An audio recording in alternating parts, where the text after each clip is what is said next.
Hello everyone, I am Tabrez sir, the teacher of English. Basic English translation के 13वें class में आपका स्वागत है। आज हम आपके लिए लेकर आए हैं कि एडवर्ब और एडजेक्टिव को मिलाकर बनने वाले हिंदी वाक्यों का अनुवाद इंग्लिश में किस प्रकार किया जाता है। तो let us start this class with this slogan, अब स्पीक इंग्लिश रट के नहीं डट के। डियर स्टूडेंट, तो आज का हमारा आइडेंटिफिकेशन है कि एडवर्ब और एडजेक्टिव है, था और गा। है आप समझ चुके हैं, इज़ था यानी वाज और वर का प्रयोग होने वाला है, और गा मतलब शैल और विल बी का हम प्रयोग करेंगे। इसके लिए जो स्ट्रक्चर है हर बार की तरह इस बार भी, यानी स्ट्रक्चर का शुरुआत सब्जेक्ट से किया जाएगा और वर्ब टू बी का इस्तेमाल किया जाएगा, यानी is was were shall be will be. और एडवर्ब का प्रयोग होना है एडजेक्टिव से पहले, यानी सबसे अंत में एडजेक्टिव होगा और उससे पहले एडवर्ब होगा, और एडवर्ब से पहले आर्टिकल का प्रयोग नहीं करना है। अगर आप हमारी इस बात को समझ गए तो पिछले क्लास और इस क्लास को मिलाकर एक एग्जाम्पल को और भी अच्छे तरीके से समझने का प्रयास करें। जैसे बैड, बैड क्या है? एडजेक्टिव है। एडजेक्टिव से पहले आ और एन का प्रयोग, आर्टिकल का प्रयोग नहीं किया जाएगा। क्रॉस। बैड बॉय, अब आप मुझे बताएं कि यहाँ पे आर्टिकल का प्रयोग होगा या नहीं होगा। तो वेरी सिंपल, चूँकि बैड के बाद बॉय आया है और ये बॉय क्या है? सिंगुलर नाउन है, तो सिंगुलर नाउन हमेशा आर्टिकल लेता है, हम आ का प्रयोग करेंगे, चूँकि बैड का बी जो है वो कॉन्सोनेंट है। तीसरा, बैड बॉयज़, ये प्लूरल नाउन है।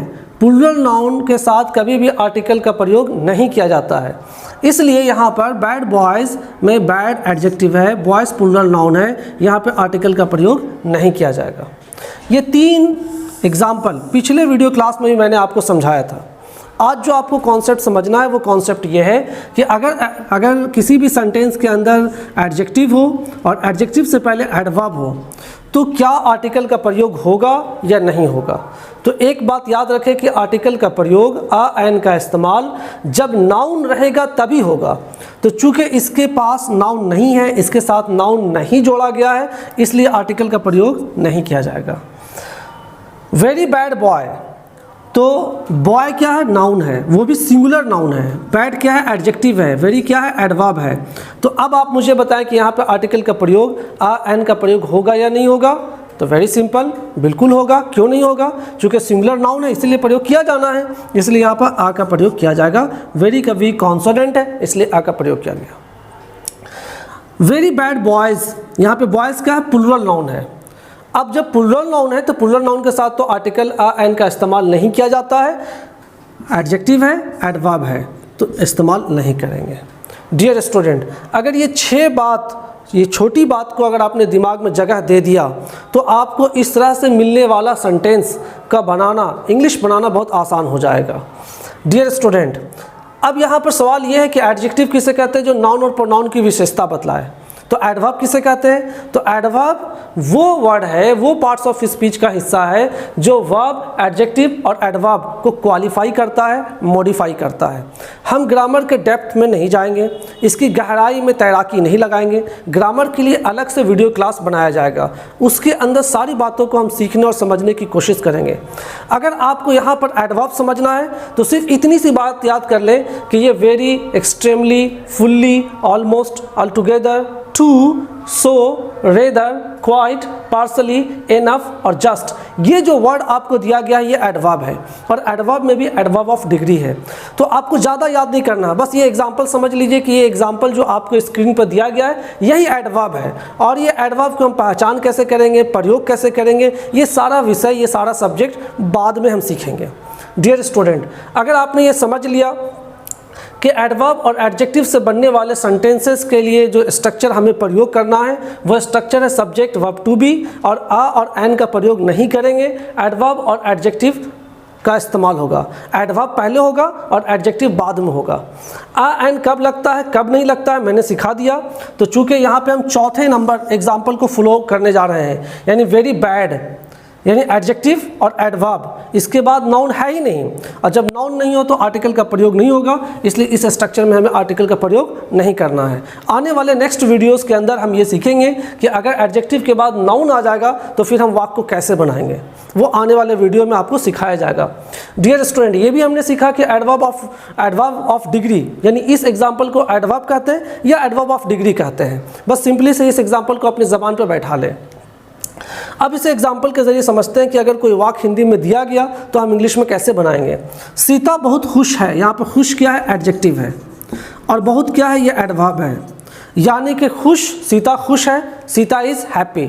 सीता बहुत खुश है यानी कि उसकी खुशी के बारे में कितनी खुश है ये बताया जा रहा है कि बहुत खुश है। तो ये जो बहुत वर्ड आया है ये एडवर्ब है जो एडजेक्टिव को क्वालिफाई कर रहा है या मॉडिफाई कर रहा है। तो simply sentence starts with subject, तो इस वाक्य में सब्जेक्ट है सीता, इसलिए सीता यहाँ पर पहले रखा गया है। सीता के साथ इज का इस्तेमाल होगा तो सीता इज का इस्तेमाल किया गया है। पहले एडवर्ब लाना है तो वेरी यहाँ पे एडवर्ब लाया गया है। लास्ट में एडजेक्टिव लाना है तो यहाँ पे हैप्पी लाया गया है। Sita is very happy, Sita बहुत खुश है। हर बार की तरह इस बार भी अगर इस वाक्य को आप 6 वाक्य बनाना चाहते हैं, सीता बहुत खुश नहीं है, Sita is not very happy. क्या सीता बहुत खुश है, इज सीता वेरी हैप्पी। क्या सीता बहुत खुश नहीं है, is Sita not very happy. Sita क्यों बहुत खुश है, why is Sita very happy. Sita क्यों बहुत खुश नहीं है, why is Sita not very happy. अगर यहाँ पे है के जगह पर कोई वाक्य था से होगा तो हम कैसे बनाएंगे, जैसे इसी एग्जाम्पल को ले लेते हैं, सीता बहुत उदास थी, सीता बहुत उदास थी, तब कैसे बनाएंगे हम लोग, Sita was very sad. Sita बहुत उदास थी, Sita was very sad. Sita बहुत ईमानदार रहेगी, Sita will be very honest. Sita बहुत ईमानदार रहेगी। तो इस तरीके से अंत में हैप्पी, सैड और ऑनेस्ट एडजेक्टिव को लेना है और उससे पहले आप किसी भी तरह का, इसमें से किसी भी तरह का एडवर्ब का प्रयोग करें अकॉर्डिंग टू सेंटेंस, सेंटेंस और अर्थ मीनिंग के अनुसार। और आप इज, वाज और विल बी का इस्तेमाल कर करके आप इसके प्रेजेंट और पास्ट और फ्यूचर सेंटेंसेस को आसानी के साथ बना सकते हैं। अगर ये आइडेंटिफिकेशन और इसका दिया गया स्ट्रक्चर और ये कुछ कॉन्सेप्ट को अगर आपने समझ लिया तो हम उम्मीद करते हैं कि इसके बाद जो बोर्ड पर हम आपको हिंदी से इंग्लिश बनाने के लिए ट्रांसलेशन देने वाले हैं उसे आप आसानी से बना पाएंगे और ज़्यादा से ज़्यादा सही उत्तर दे पाएंगे। डियर स्टूडेंट, आइडेंटिफिकेशन और स्ट्रक्चर को समझने के बाद आपको बनाने के लिए कुछ हिंदी वाक्य बोर्ड पर दिए गए हैं। इसको आप अच्छे तरीके से वीडियो को कुछ मिनट के लिए पॉज कर करके स्क्रीनशॉट ले करके कॉपी कलम ले करके इसको खुद से बनाने का प्रयास करें। बनाने के बाद आप हमारे दिए गए आंसर के साथ इसको मैच करें और देखें कि आपने कितना सही और कितना गलत बनाया है। उम्मीद है कि इस बार आप ज़्यादा से ज़्यादा सही वाक्य बनाने में कामयाब रहे होंगे।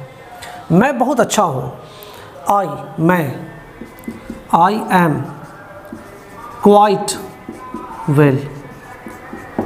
क्वाइट बहुत या बिल्कुल, मैं बहुत अच्छा हूँ, आई एम क्वाइट वेल। मैं बिल्कुल अच्छा हूँ, आई एम क्वाइट वेल। मैं पूरी तरह संतुष्ट हूँ, I am fully satisfied. I am fully satisfied. यहाँ पर ये वेल और सेटिस्फाइड क्या है, एडजेक्टिव, और ये क्वाइट और फुल्ली क्या है, तो एडवर्ब। सेब लगभग पका हुआ है, सेब एप्पल इज लगभग ऑलमोस्ट राइप। सेब लगभग पका हुआ है, एप्पल इज ऑलमोस्ट राइप। उसका याददाश्त, तो हिज मेमोरी, हिज मेमोरी बहुत कमज़ोर है, इज वेरी पुअर। उसका याददाश्त बहुत कमज़ोर है, वेरी पुअर बहुत गरीब के अर्थ में नहीं बल्कि बहुत कमज़ोर के अर्थ में इसका यहाँ पर इस्तेमाल किया गया है। His memory is very poor. चाय ज़्यादा ही गर्म है, T is rather hot. T is rather hot, rather यहाँ पे एडवर्ब है और हॉट यहाँ पे एडजेक्टिव है। T is rather hot. चाय अनुकूलतम गर्म है, यानी न ज़्यादा गर्म न ज़्यादा ठंडा, यानी बिल्कुल स्वाद के अनुकूल। टी इज़ फेयरली हॉट, अनुकूलतम गर्म है। चाय उचित से अधिक गर्म है, यानी जिसको आप पी नहीं सकते हैं, तो टी इज़ टू हॉट, यहाँ पे TOO है। और एक ग्रामर में आपको चैप्टर भी पढ़ना, रिमूव टू, ठीक है। पहाड़ इतना ऊंचा है कि चढ़ नहीं सकते, the mountain is too high. तो इस तरह के बहुत सारे वाक्य रिमूव टू के अंदर आपको सीखने का मौका मिलेगा। तो जो रिमूव टू है उसमें जो ये टू वर्ड इस्तेमाल किया गया TOO, ये एडवर्ब है। रोहन बहुत दयालु है, Rohan is very kind, Rohan is very kind, Rohan बहुत दयालु है। अंग्रेजी बिल्कुल आसान है, इंग्लिश